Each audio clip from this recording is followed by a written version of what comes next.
What's up, guys? Casey and George with the Going Bracket Racing YouTube channel. Got a special guest on with us tonight. You've probably seen him on his YouTube channel, The Monday Morning Racer, Mr. Lee Kraft. Also involved with the Competition Plus Power Hour with Slam and Sam over there.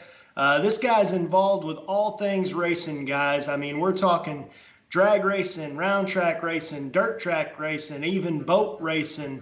As of a few days ago, he became heavily involved with the media coverage of the World Door Slammer Nationals at Orlando Speed World.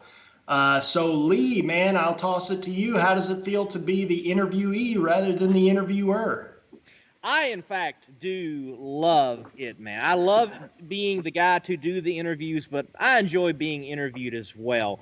As more time goes on, it seems like I just enjoy talking no matter what it is. So if someone's going to give me a platform to run my mouth, I will run it while wearing my shades and doing my Monday morning racer thing for sure. And yes, I do plan on being down in Orlando for the C-Tech Manufacturing World Door Slammer Nationals presented by Jags, by Drags Illustrated. So the team at Drag Illustrated and Kingsridge Media there with Courtney Enders, they are kind enough to open the doors to many types in media. Mind you, most events, that's the way you should be. Get all the exposure you can for your event.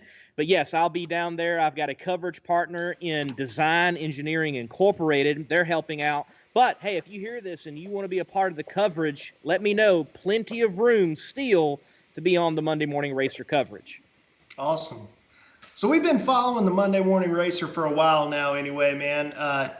Thanks for having us on the other week, by the way. We really appreciate that. But we've been watching these interviews with heroes of the sport of drag racing like Pat Musey, Roy Hill, Ricky Smith, etc. We had the Haradas on after us last week, or Harada Racing, rather. Tell us a little bit about yourself. Where are you from? How'd you get this deeply involved in all this racing coverage? All right, so hometown for me. Well, let me start this way. I was born in Georgia, mostly have lived in South Carolina, but I've also spent some time in Texas, so I got the main southern states covered. Now I'm in Roxborough, North Carolina. I work at Strutmasters in Roxborough, North Carolina. That's the headquarters for strutmasters.com. If you need your air suspension converted to a passive suspension, they're the suspension experts. Check them out at strutmasters.com. But racing for me, there was no way that I was not going to be a part of it or not have it in my blood, so to speak. My dad worked for Ford Motor Company in the Pro Stock team way back in the day with Hubert Platt. Before that, he was with Gene Cromer and the A-Gas Moonlighter Willis that they had, and also the Funny Car. So I grew up in a household that loved racing. Some of the earliest memories I have as a kid is watching VHS tapes. Yes, I'm that old or young enough to still remember VHS, but 80s VHS tapes of NASCAR and Bill Elliott and Dale Earnhardt and Rusty Wallace duking it out in the late 80s into the early 90s.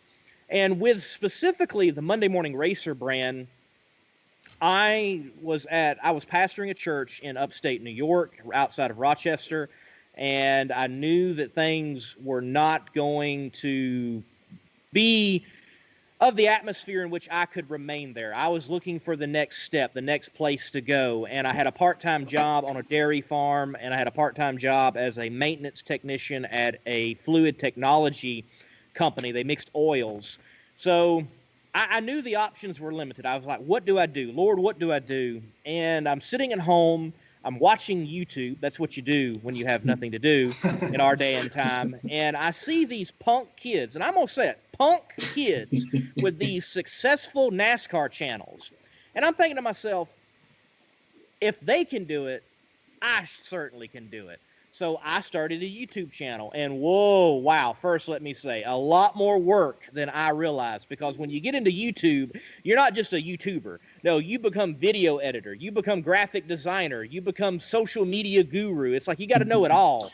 And I have been working that to the point that after sleeping in my car, riding all night, driving all day, eating bologna sandwiches, I'm now at a level that I'm hosting a Competition Plus Power Hour that, later on tonight we'll have Wes Buck and Terry McMillan. And I've got my own drag racing show that I try to interview any and everybody in drag racing. And I actually work for a couple of top fuel teams on the social media side of things. And I'm actually on the phone trying to find sponsorship. So within 2 years, it has been an amazing ride, thanks to God and Providence, as I believe. And here I am in motorsports media. And the highlight of it all is I get to have a lunch with Amanda Busick every now and then. Yeah, nope, you can't go wrong there at all, man. And certainly really enjoying that Monday Morning Racer show.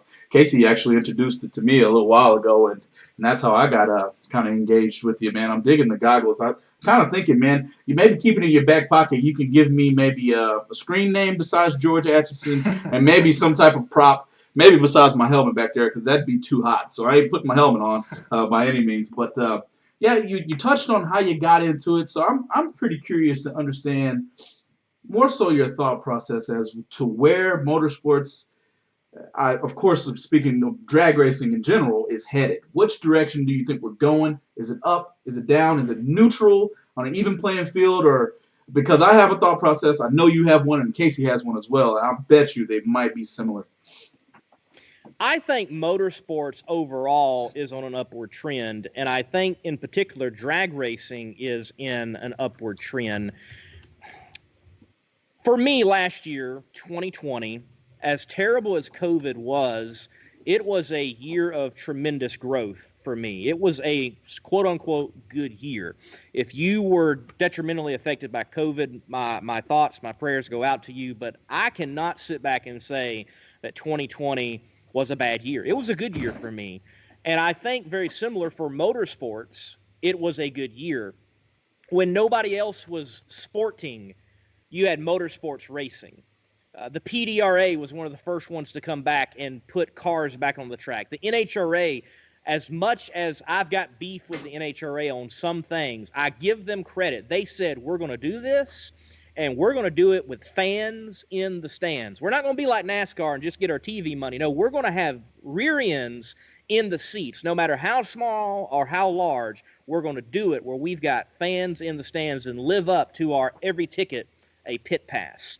I think that drag racing last year, if they play the cards right from NHRA on down, it'll be a springboard of moving forward and drag racing becoming more common in each and every household. I think drag racing is on a trend upward. You see the big money bracket races. That's great for bracket racing. Brings so much more attention to, like, what is bracket racing? Let me go dig into this. How are these guys winning $1 million? I think Camping World getting involved with NHRA, as long as the NHRA doesn't fumble that, they actually carry the ball and use it wisely and truly work with Marcus Lemonis and what he's going to bring to the table. I think the NHRA might have a brand new, so to speak, Winston era. They grew just like NASCAR did in the Winston era. Well, Camping World might be a brand new time for the NHRA to do that. And as much as it pains me to say, gentlemen, the NHRA will allow drag racing to grow, or the NHRA will keep it small. We rise and fall with the NHRA. We just do. It is the show. So I hope, for the sake of drag racing, and I think things look good, that, yes, it's a continual upward trajectory. Well, I'm going to be honest, Lee, you're really good at this. Like, I think you may have been inside of my brain somehow with my next topic, especially I was going to maybe talk about if drag racing would get back to the good old days of maybe the 80s and the 90s. I can remember John Force on interviews. I mean, to tell you, that is my favorite racer. It has always been my favorite racer. I am a John Force racing fanatic. Hey, you hate me or love me, I don't care. Just like John Force, he told me one day, and I think it was 94 or 95 on an interview, that America was beautiful and drag racing was the only way that a truck driver could win 50 grand in one day. So I'll never forget that comment ever. And then he went on to double up, and I think that was Indy. I really do. And he spanked Cruz Petrogon pretty good. And so I'm going to pass it back over to Casey because I know he's got another question he's probably kind of chomping at the bit to ask you too. Well, the question that I have kind of aligns with what we were just talking about, which is kind of the grassroots racing series. They kind of seem like they're growing like crazy right now. Obviously, we talk mostly on this channel, the Going Bracket Racing YouTube channel, about bracket racing. And as a media man yourself, what do you think bracket racing programs, series, whatever you want to describe them as?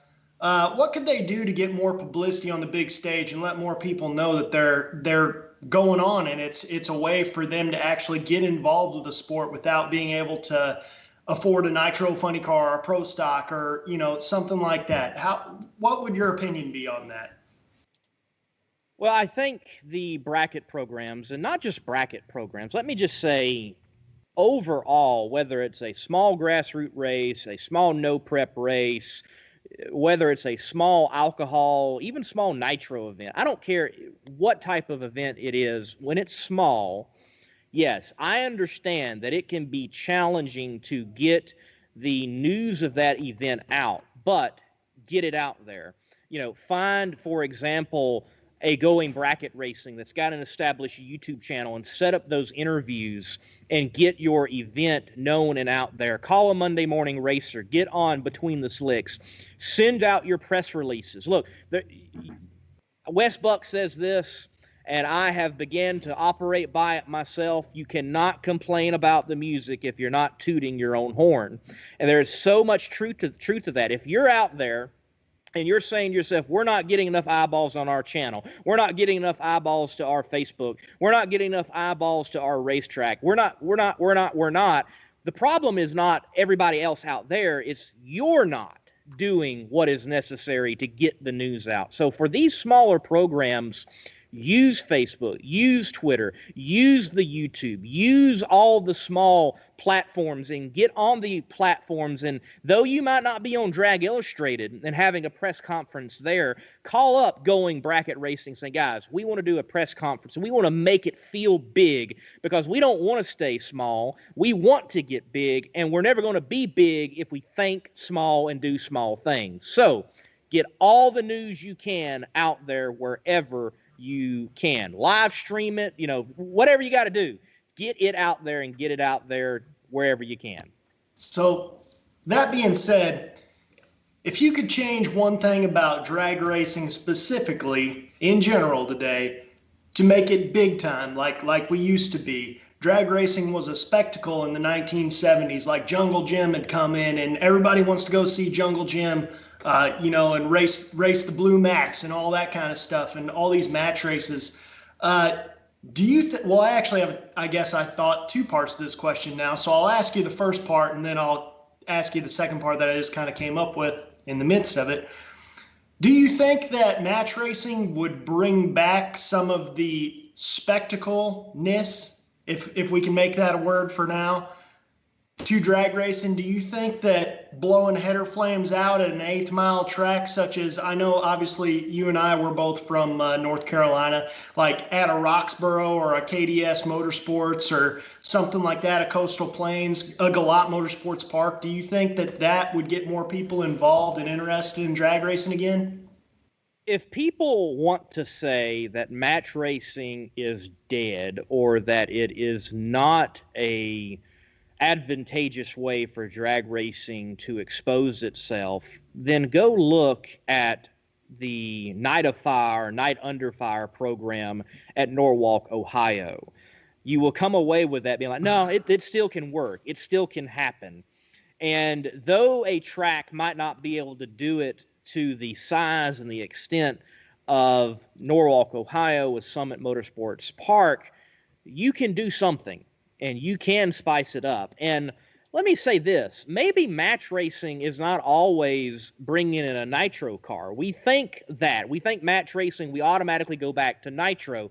Well, the fact is, man, what it takes to run those nitro cars today, it's going to take a lot out of the pocketbook to get them to even come park at your track, much less take a hit down the track. Well, if that's the case, then take your track, open it up for, I don't know, free testing to big cars, and let their testing be done in such a way that it actually is match racing. They get their test, you get a show. I think some of these things just need to get worked out, and people just need to communicate. And you've got things out there for now that are very popular. Southeast Gassers Association. We'll talk to Quayne. Maybe you can work something out and get two gassers to match race each other. Maybe it's match racing one gasser that doesn't race in Sega against another gasser, against a gasser that does race in Sega, and see if you can get that worked out. And it's the battle of the gassers or something of that nature. It doesn't have to be nitro. Small tracks, and I think drag racing in general, for too long now, it's been too white toast. We need to toast it up a little bit. We need to get some sourdough in there. We need to get some rye bread in there. We need to get some variety. Doggone it, some Wonder Bread in it all. I mean, it needs to happen. Like for example, you two will remember this. The NHRA. Why have they not done Funny Car versus Top Fuel again? That is right. George, how many times have I said that, George? How many times? So much. George probably wants to throw up. I've said that so many times. It was a lot. They need to bring back the real Bud Shootout where they ran Kenny Bernstein in a Top Fuel car versus John Force in a Funny Car. That's what they need. Yep. And I don't know if those two actually ran each other. I'm pretty sure they did. But that actually leads me to my next question then that I just thought of, which is, if you could change one thing about drag racing today, what would it be? Like, we're talking NHRA, IHRA, PDRA. You have all the classes at your disposal. You have bracket racing at your disposal. What would you do to get more people involved with drag racing? How do you do it? How do you make people realize that, yes, there is this spectacle going on over here with the fuel cars that literally shake the earth that you cannot even explain to someone without bringing them there? But how do you make them realize that there is a way to work your way up to that if you can get in the right positions? How do you get more people involved with drag racing today, and what would you change to do that? Certainly it's not one thing to be done. There's a multitude of things. I will say this. When you look at drag racing right now, and I'll keep it at the NHRA level because I stick by drag racing as a whole rise and falls with the NHRA because they have spearheaded what we understand as a sanctioning body, what we understand as putting rules out there, what we understand as making drag racing drag racing. I mean, can you imagine how wild it was in the earliest days? Are we going to run a quarter mile? Are we going to do half mile? Are we going to do this, do that? You know, I mean, we're using tubes for the electronics and timing and lights and flagman, no flagman lights. I mean, wow. Well, they got it figured out, and it was able to have some growth and move forward. Honestly, I want to see transparency. And I think transparency, and I will, with that being said, transparency, say also along with it, I think they are tied together, availability. There has been not enough coming out from promoters, I think, on what is happening and what they intend to do, and not enough availability. Look, the winner of the Daytona 500 goes on an extremely long media tour most of the time. It probably was different this year due to COVID, but they're on like late night TV shows. They're on early morning TV shows, and people all over hear and see the winner of the Daytona 500. But you don't get that with the U.S. Nationals. Mm-hmm. That tells me somebody has not been transparent and available enough to put their people out there in the limelight, and the possibility of to take some shots too, and be exposed to the world that, hey, our winner in Top Fuel is on late night television. Let's show everybody what you do. What's it like going 300 miles per hour? That's got to happen.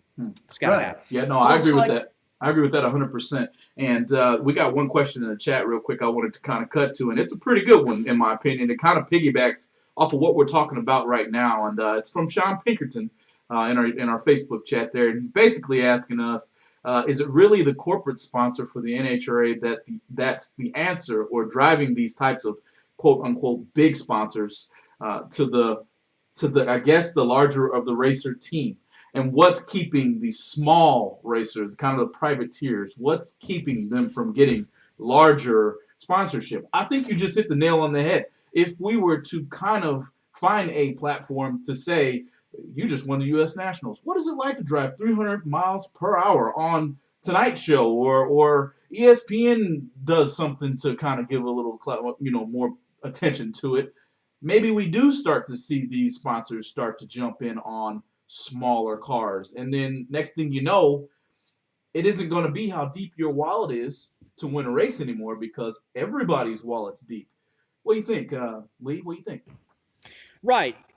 So drag racing for a while in sponsorship, and I even think in media. Look, I'm so glad that there is Competition Plus. I'm so glad that there is Drag Illustrated. I'm so glad there is Drag Zine and Drag Racing Edge and Extreme 3E, E3 Extreme, all of these platforms that cover drag racing. If it wasn't for them, there wouldn't be that much coverage at all. But I can go to NBC.com and go to the sports section and get news on NASCAR.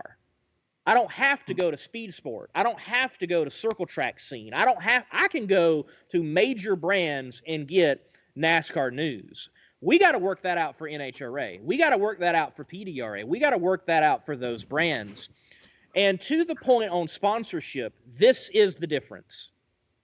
We've all heard the old saying, it takes money to make money. Mm-hmm. Let me tell you, I know it firsthand now, because I'm one of those guys trying to send emails and make phone calls and do some wheeling and dealing to get team sponsorship. Most of these sponsorships today, one way or the other, it is not just signing a check for exposure. It is a business to business situation where you're giving this product to this company and they're going to sell it. And because they've got product at a discounted rate, the difference is sponsorship. So, for example, I've been trying to work out a deal with a construction company with a contractor, business to business. You look at what Justin Ashley's been able to accomplish with some of the other little sponsors that has come on board to his team. They're business to business. Start digging and unraveling these sponsorships. Let me tie it together. DHL. Why are they on Coletta's cars? It's because he owns Coletta Air, people. Yeah, makes sense. He has a relationship with them. One, he doesn't need a whole lot of money because he's got Coletta Air, and he makes them a banging deal. And there's probably some business-to-business things happening. If you cracked open Coletta Air, I guarantee you might see some DHL packages every now and then. Huh. Let's take it back last year. They're not on the car this year with ABK beer, but Alexis DeJoria announced that she's got a new tequila brand on. I suspect, just like with ABK beer, there is a connection there, because ABK beer, at least last year, she had like 1% stock in the company. It's a business-to-business thing. So, to answer your question, why do small teams struggle? Because most of the time they don't have the business connections that the bigger teams do. And if you want to have sponsorship, figure out how to make money for them while you're making money for them over there and making it for yourself. Yep. And I say that not knowing exactly how it's done yet. Right. Let me ask this question here real quickly. Going back to the match racing idea, you know about Studezilla, right? Studezilla needs to race a fuel funny car to the 8th mile at least. Am I right?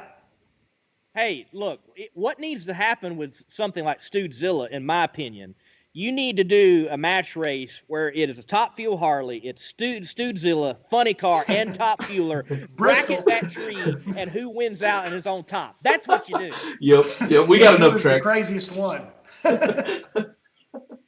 Nope, that's perfect. That's perfect. Yeah. Look, go wild.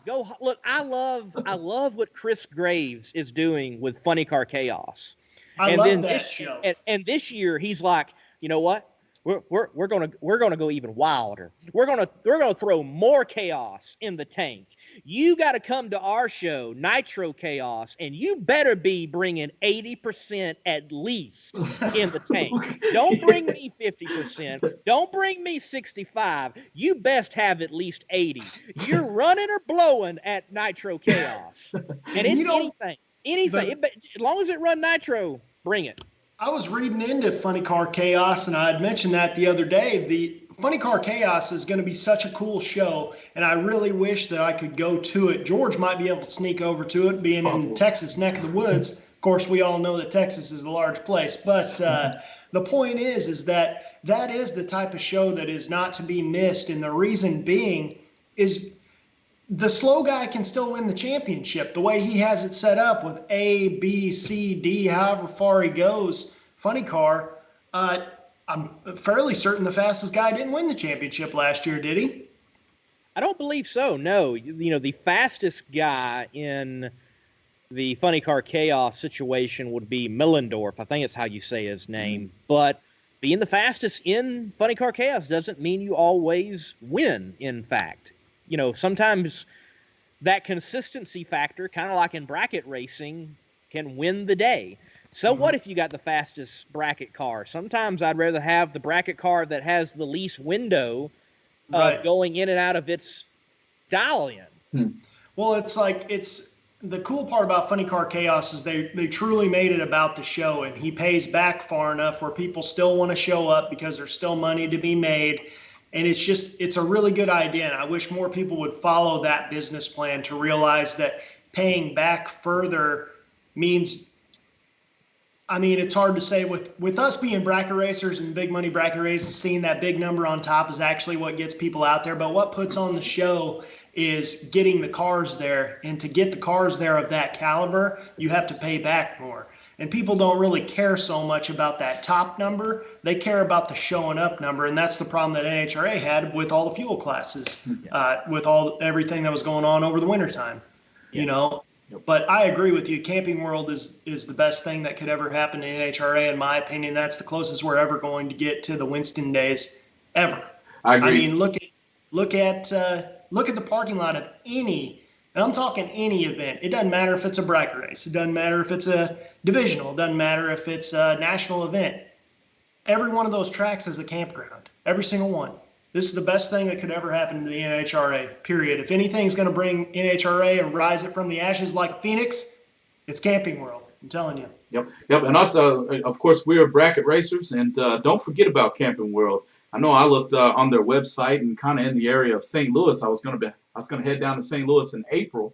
Number one, retrieve the S10 from my father's house. And then number two, I was going to race it at Gateway there. Well, I don't have a place to stay when I go to St. Louis. It's either going to be a hotel or having to drive, 45, 50 minutes from my father's house.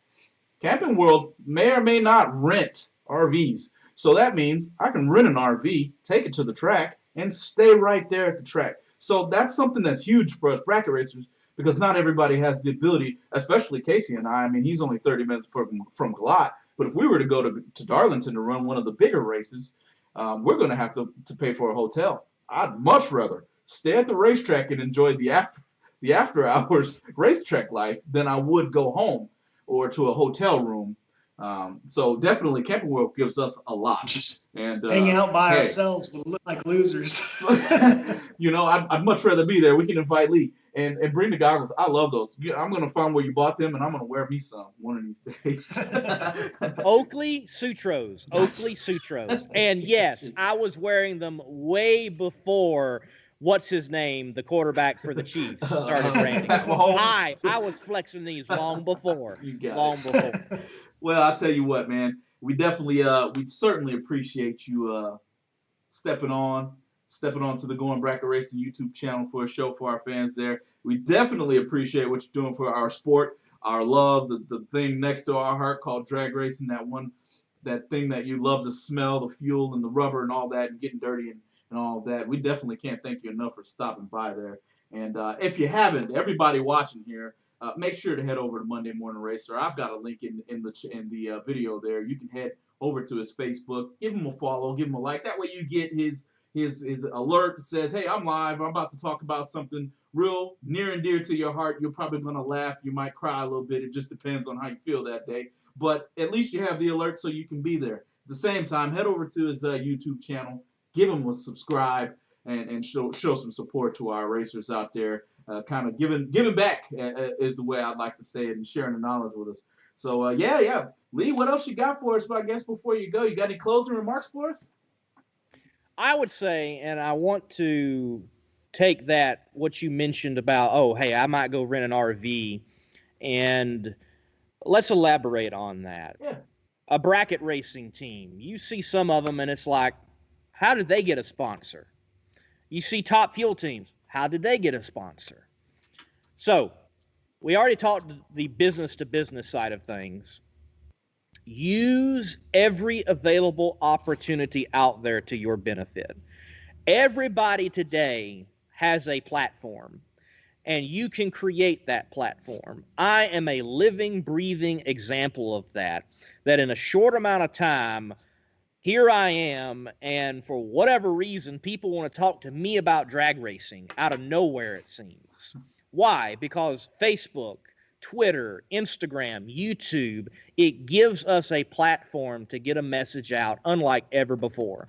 So, let's say you go to Camping World, film the experience, film getting your RV, film towing to the track, film staying at the track, and say, Camping World, I want to say thank you for being involved in drag racing. I'm a bracket racer. We'd love to see how we get you more involved in bracket racing in particular. As you can see, we make up the most of drag racing. In fact, we're renting more RVs. Marcus, thank you for being involved. And I can tell you, an entity like Camping World, they will see it. Marcus is highly active on Twitter, so is Camping World. They will see those things. But as a fan base, drag racing fan base, and as a racer base, we've got to start doing more to say thank you to the brands and products that are in our sport so that they recognize that we know that they're in our sport and that they, in fact, do stay in our sport. I can remember thinking to myself, Leah Pruitt, she had 2 years ago, announced a sponsorship with Sparkling Ice. I think that's the drink, Sparkling Ice. Yep. And I had never had a Sparkling Ice. I saw it in the convenience store. I didn't want what I usually get. I like variety in life. And I said to myself, I'm going to purchase that. And I purchased it. I took a swig of it. I was like, that's not too bad. I snapped a photo. I tagged Leah. I tagged Sparkling Ice. I tagged NHRA. And I said, I want you to know, Sparkling Ice, I am a drag racing fan.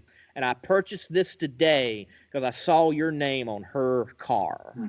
We need to be doing that as racers. We need to be doing that as fans so that the consumer world, that which we need their money to come in, because everybody's like, well, why doesn't drag racing have M&Ms? Why doesn't drag racing have Jolly Rancher? Why doesn't drag racing have Bass Pros? You know, I don't know. Maybe because they think drag racers don't purchase those things. Silly thing to think.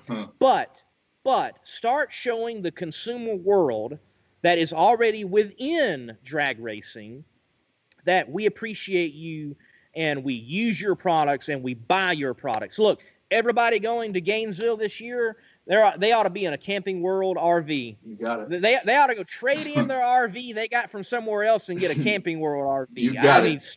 Stick Camping World on it. Show that, hey, we appreciate you being involved in the sport. Have your fridge, packed with Sparkling Ice and Cattleman cut beef jerky. And I'm not saying I'm trying to be a living billboard, but let's say thank you to the people involved in the sport. No one, you can't expect anybody to know you exist if you don't tell them you do. Bottom line. It's fact. No, you got it. No. You got to tell them. You got it. If we're ever going to gain an edge over stick and ball, and we're ever going to gain an edge over NASCAR, fans and racers and teams have got to do a lot of the footwork. And we've got the platform now. Social media gives the platform, unlike ever before, to get the exposure that, well, we always say we don't have. It's out there. It is out there. Y'all are going to bring more exposure to bracket racing. Someone is going to be exposed to bracket racing, become a bracket racer, go up through the ranks, and they're going to be like, you know what? If it wasn't for going bracket racing, I wouldn't be here right here today holding a trophy. Matter of fact, I beat them in this big money race. No, you didn't. No, no. No, I had to do that because that person probably is going to say that, and you can call me a liar. George, you said I wasn't going to beat you on that show, and I did it. So be George it. I'll shake your hand at that point. As long as he wants to be in the winner's circle picture. He just wants to be in that picture. It doesn't matter if he got himself there, if somebody else did. He just wants to be in it. I'm just playing. Well, certainly, Lee, hey, appreciate you. We'd love to have you on again. Anytime you want us on Monday Morning Racer, you know what to do. We are here. I have another question for you, but maybe I'll save it for the next one because I know that I want your thought process on what can bracket racers do that would be interesting in the NHRA events.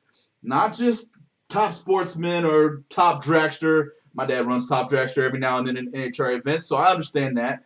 What about the 67 Nova versus the 1990 S10? This one's dialed 8 flat, that one's dialed 1050, and let's go drag racing. So I'll pick your brain about that maybe on the next show, and I'd like your input on that. So I've got some thoughts because yeah, buddy. The sportsman racers, for example, and I won't answer your question, but you got like Dan Fletcher out there. Dan is the man. And yes. and he is like, dude, like you want to talk about competitor. I remember the first time I met Dan, it was at Pomona, and I was like, hey, Dan, I work for Strut Masters. I'm going to be helping coverage on the car and so on. He's like, cool, man, cool. Well, I got to get the staging lanes, so I'll catch you later. And I never hardly caught him the rest of the day because he's always in the staging lanes with like the 3 cars he brings out. Right. But he lost like right before the semifinals.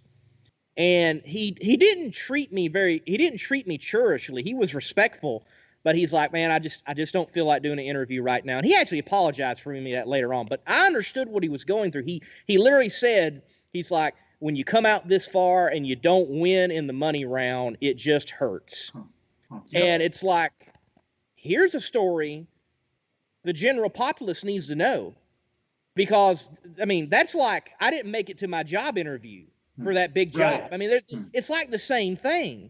That's a story that needs to be said. That's a story that needs to get out there. That's a story worth hearing instead of, oh, I lost first round, I'm getting on my private jet.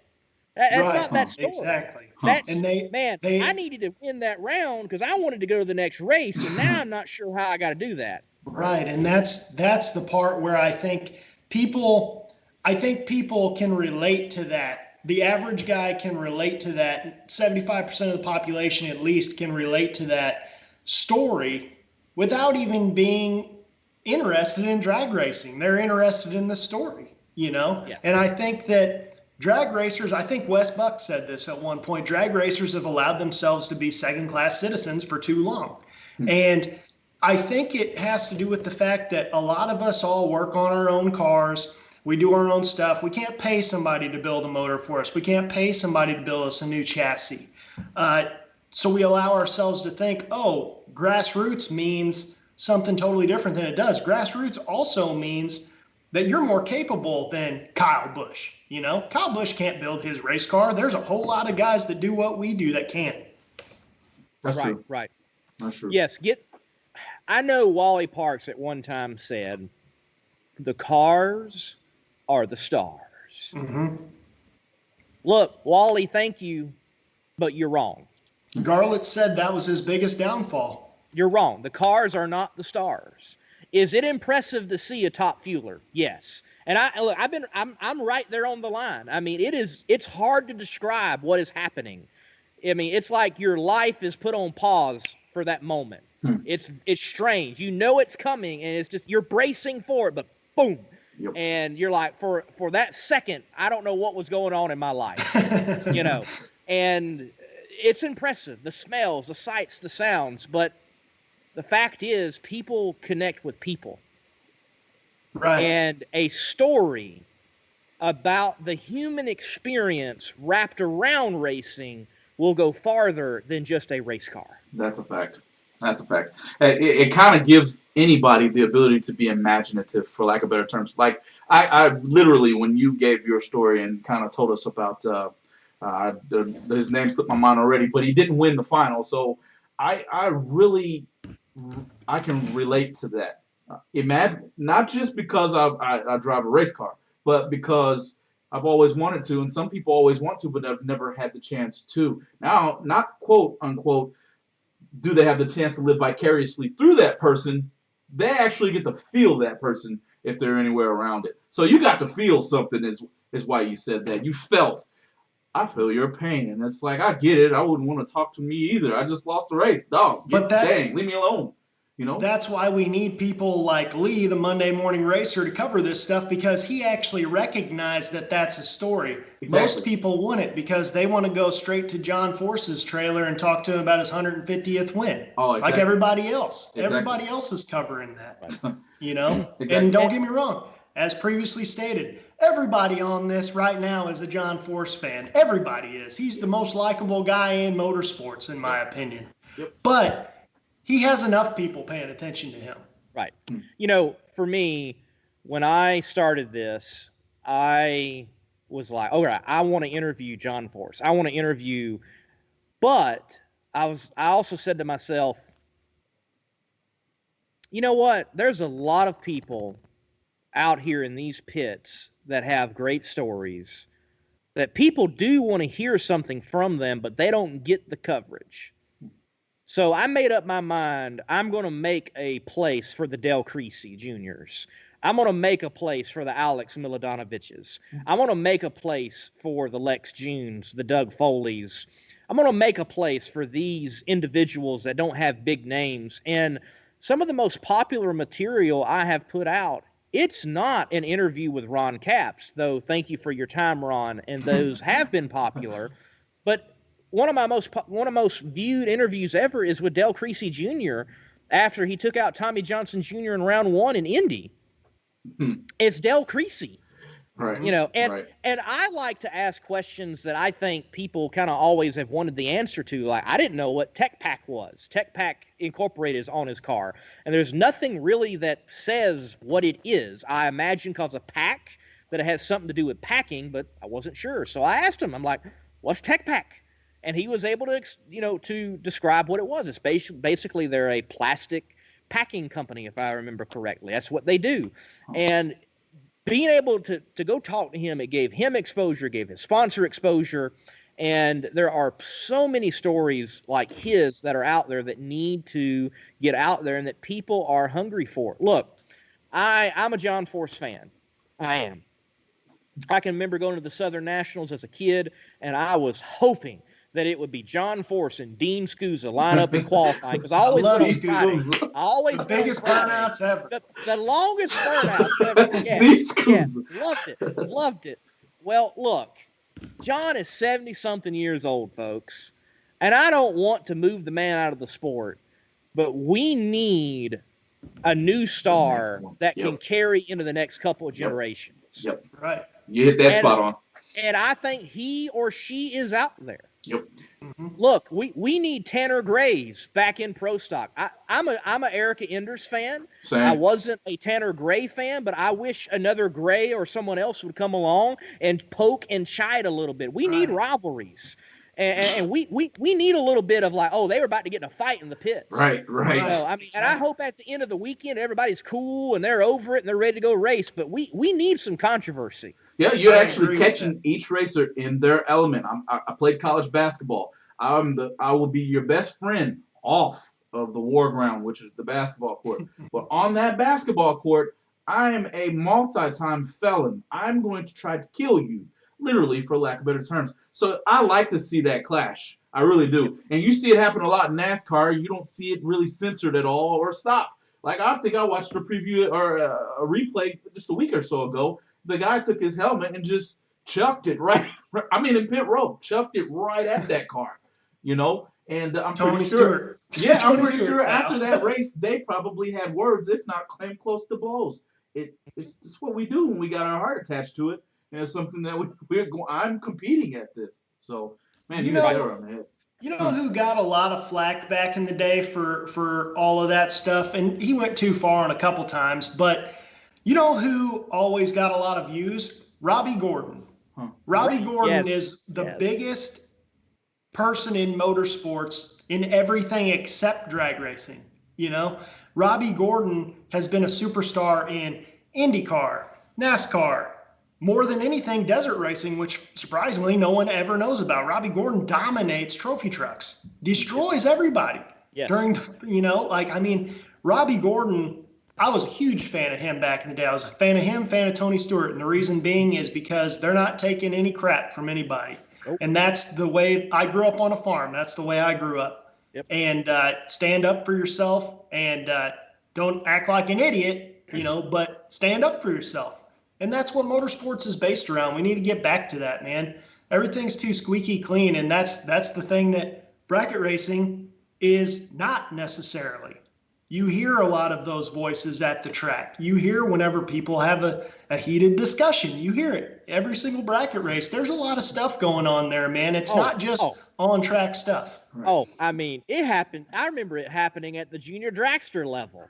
Dude, you didn't get in the beams close enough. Or why are you playing with the throttle on the top end against me? Or, you know, I mean, all that type of stuff. Yeah, no. I mean, and in bracket racing, the games go deep. And I want to see more double bulbing. You know, I want to see more. You know, why didn't you do your burnout soon enough? And why did you just do a quick one? And you know, look, it's like what me and my co-host Sam Smith, Outlaw Performance Entertainment, Slam and Sam, we're doing on Competition Plus Power Hour on Tuesday nights. I like Sam. I count Sam as a friend, but on that show, I don't agree with him all the time. At the end of the night, I want to win. I want my argument to be the best argument. And at the end of the day, people are like, man, the Monday Morning Racer, he said it, and I agree. And he's the man. And, you know, if, you know, like tonight, we got Wes Buck coming on the show. I'm looking forward to that one. Come on, Wes, let's go. Well, here's my last question, Lee. I know you got a lot going on tonight, but I got to ask you this one more thing, because you being a media man, I feel like you're my best asset to ask this, so to speak. So I understand that, like, you know, you got to be kind of at this point squeaky clean for the sponsors. That's the theory, right? Now let me ask you this. During the time that Cameron Foray and Torrance had that little spat, how long were they on TV with the sides of their cars and their shirts showing and everything showing? And I understand certain people don't want to be associated with things like that, but how much is that worth to a company? What's it worth to a company to have for the entire next 2 weeks or so, having those two guys with their logos showing on their shirts, on their cars, on everything? Yes, you have bad publicity. Is there a such thing as bad publicity?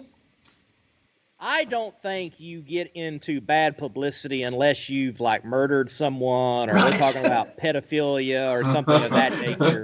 You know, if you had a little scrap on the top end, that is what it is. Folks, look. In motorsports. Look, that made ESPN. When was the last time drag racing made ESPN? Yeah. Exactly. No, I saw that. When was the last time? Oh, and look, I'm not saying that I want to see that every race. I'm not that guy. Like, I'm not the guy that goes to the hockey game to see a fight. I'm not that guy. But if a fight breaks out, I'm like, hit him.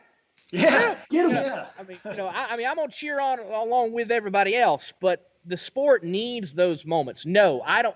Let me take that particular case. Let's take that particular case with Steve Torrance. Well, it didn't affect him at all because they own that company. They're going to have the contracts they need to get, period. Okay, right? And with a bunch of roughnecks in the oil fields and the pipeliners of the fleet, you know, they probably pretty glad. You smack that punk. Go ahead. We're going to work with y'all. You know, on Cameron Foray's side of matters, I cannot remember who he had on the car for that race. It might have been one of the times there weren't too many on the car. He had a slight affiliation with strutmasters.com that race. Because it's interesting you asked me that, because that was my first weekend helping Strutmaster cars. Oh, wow. And Terry Haddock, which Cameron Foray was driving for, is a Strutmaster's car. So I had the behind the scenes look to all of it. And folks, if you think that was interesting between Cameron Ferre and Steve Torrance, oh no, that was nothing. Owners. That was nothing. I still to this day don't know what was said, but Mama K came over to the Haddock pit, and Haddock was leaning up against his Suburban that he had ridden or whatever, and Mama K was letting into him. I don't know what was being said, but it was, yes, ma'am. Yes, ma'am. Yes, ma'am. Yeah. Woo! Wow. She won the battle then. Well, she won the war. She won the war, not the battle. Going on. But to that extent, no, I don't think that sponsors were hurt. I think it elevates the sport. It puts it in the limelight. Could you lose a sponsor over that? Sure. But I think as much as you could lose a sponsor, you could pick one up. Agreed. Yes. I agree with you 100%. Now, with all that being said, let me say this, because I've had Cameron on my show before, and I have interviewed Steve briefly before, and I count Cameron as a friend. They have a great friendship now. There is no animosity. There is no bad blood. When Cam was out of the car for a little while in 2020, and he came to Indy to step in the leverage ride, one of the first ones over there was Steve Torrance. And folks, if you've got any animosity toward the Torrances, you need to drop it. You really do. Yeah. They help so many Top Fuel teams, and they help funny car teams. For example, like the leverage team, which is fan friendly, it's kid friendly. They give the double whack in the pits during warm up. Hey, they've gave a set of tires before. They've gave, things. They've gave technical expertise before. I mean, when Kyle Wurtzel was having his big issue with ignition, they were over there trying to help him out. So if you've got something against Torrance, work it out, because they are a big help to the NHRA field for a lot of teams that, especially this year, part-time teams, you're going to need it. You're going to need it. You got to consider the times, too, because I'm pretty sure that round of racing was really, really important for Steve Torrance, if I'm not mistaken myself. And, I mean, that was just a colossal kick, swift kick in the pants. You can't expect somebody just to be, hey, man, give me a hug. You just whoop my tail. Know what, man? That's the bracket racers in us sitting here, though. Me and George, we're over here rooting Cam on for trying something because he's the underdog. You got me. You got my vote. I'm a Cam fan. I added him to Facebook. I started watching to see where he's coming. I know what's going on. Congratulations on the newborn and everything. And hey, I'll be watching when you get back, Cam, because we've joked, Cam and the circle that's around like Cam, we've joked ever since then, because there's been a few times where he's actually staged against Steve Torrance again since that time. And there's been a few jokes of taking the white shoe polish and writing deep on the car, and letting them know what's going to happen. So I wish they would do that. That'd be so great. Hey, talk about getting some media coverage. Yeah, there you go. Yes, getting some media coverage, getting some exposure. Help us out, Cam. Definitely. On the other side of it, the laugh after that's going to be priceless. You really don't have the ability, especially if Torrance doesn't know it's coming. Torrance don't watch it. Actually, Torrance watched this show, but just fast forward this part. I want you to be surprised when he writes deep on the side of there, and everybody's going to have a good laugh, including some people in the stands who actually understand why is there deep written on the side of a Top Fuel dragster. Okay, so man, this has been a great show. I can't thank you enough, Leaf, for stepping on. And like I said before, we will reciprocate at any point in time. And I'll probably see you at Texas Motorplex, I'm pretty sure, because I'll be out there for the good old national event. Yeah. Who you got to thank, Lee? We know you got a million affiliations. Who do you got to thank here real quick? Who do I got to thank? Well, first, guys, look, though I do not deserve anything that I have, I do want to thank the Lord Jesus Christ. I am a believer, and I firmly believe I'm where I'm at today because of providence. It has been an amazing ride. I am undeserving of it, and I'm able to live out a dream. I've always wanted to be deeply involved in motorsports. Ultimately, I want to drive. I want to drive a Top Fueler. That's ultimately what I want to do. I was a kid dreaming to be like Bob Glidden and pulling all them levers. Look, I know they don't use levers no more, but just one time, I want to pull all the levers, just one time. I don't care if it's in a bracket car or whatever. I want to pull all the doggone levers. Man. And, at least a shot down the strip in a top fueler would be great, just sitting in one and warming one up. Mike Ashley has said he will pay for me to ride on a Top Fuel Harley, and I want him to have the check ready. But definitely, I've got to first say thanks to the Lord, and thanks to Mom. Mom, thank you for being the biggest supporter I've got, my number one fan. Thank you for that. Chip Lofton, strutmasters.com. Chip saw in me some potential, and he's like, I want to give you a boost, and he's definitely been gave me a boost in the direction I've been going. Bobby Bennett, Competition Plus, giving me a bigger platform on the Competition Plus Power Hour. There's several partners such as Hero Soap Company, Gearhead Coffee Company, and Powerbuilt Tools. I've got promo codes with all those companies. If you want to check out Monday Morning Racer, you'll hear about them, but you can save some money while helping Monday Morning Racer. DEI Design Engineering Incorporated, so they do abrasive wraps, heat wraps, sound control.